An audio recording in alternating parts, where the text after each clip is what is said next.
వాస్తవంగా చంద్రబాబు నాయుడు గారు అంటే ఆయన ఒక గొప్ప నాయకుడు, ఓ గొప్ప నాయకుడు, ఓ విలువైన నాయకుడు. ఆయన నాయకత్వంలో రేవంత్ రెడ్డి గారు పనిచేశారు. ఆయన ఒక కార్యకర్త అంతవరకే. ఒక మాట చెప్తుంది, గురువు అని ఒప్పుకుంటే నొప్పా? గురువు అని చెప్పొచ్చు, గురువుతో పాటు మాట్లాడేటి అన్ని కూడా మాట్లాడవచ్చు. గురువు కాదు అని చెప్తున్నామంటే అది నీకు నీకు ఇంకో మాట చెప్పాలంటే పలుపు అంట. నేను ఏమయ్యా నీకు గురువు కాకుండా పోతాడా చంద్రబాబు నాయుడు గారు? ఆయన వల్లనే కదా ఆయన ముఖ్యమంత్రి కుర్చీలో కూర్చున్నావు అంటే ఆయన పుణ్యమే, ఆయన వేసిన భిక్షే. ఆయన వేసిన భిక్ష వల్లనే ఇవాళ ముఖ్యమంత్రి అయిందని నేను అంటున్నా. కృతజ్ఞత లేని పనికి మాలినోడా చంద్రబాబు నాయుడు గారు? గురువు అంటే ముట్టి మీద అంత అంటాడు ఎవడన్నా? అన్నాడా లేదా? ఎక్కడ అన్నాడు? ఒక డిబేట్ లో అన్నాడు. ఎన్టీవీ మరి ఏదో మొత్తానికి ఒక డిబేట్ లో చంద్రబాబు నాయుడు నీ గురువు అని ఎవడన్నా అంటే ముడ్డి మీద అంతా అని ఒక ముఖ్యమంత్రి మాట్లాడతారా? చెప్పండి ఆయన భాష.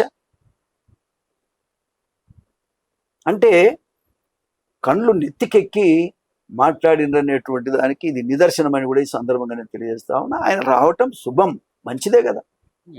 ఏమే ఆయన తెలంగాణకు అన్యాయం చేసేటోడు కాదు, తెలంగాణ సొమ్మును తీసుకుపోయేటోడు కాదు. ఆయన తెలంగాణను అభివృద్ధి చేశాడు. ఆయన వల్లనే ఇలా సిటీ అంతా కూడా బాగుంది, బ్రహ్మాండమైన బిజినెస్ అవుతుంది, రెవెన్యూ అంతా ఆయన వల్లనే వస్తుంది. అహంకారంతో వీళ్ళు కాదన్నా ఆయన చేసిన కృషి కూడా తెలంగాణ గడ్డ మీద ఉంది. ఉంది కానీ కాదని ఎవడు చెప్పగలుగుతాడు? అది కరెక్ట్ కాదు కదా. కాబట్టి మరి ఏదైనా వస్తే పెద్ద ఆయన వస్తాడు, మాట్లాడతాం, మా సమస్యలు పరిష్కారం చేసుకుంటాం. తెలంగాణకు రావాల్సిన తెలంగాణకు, ఆంధ్రకు రావాల్సిన ఆంధ్రకు.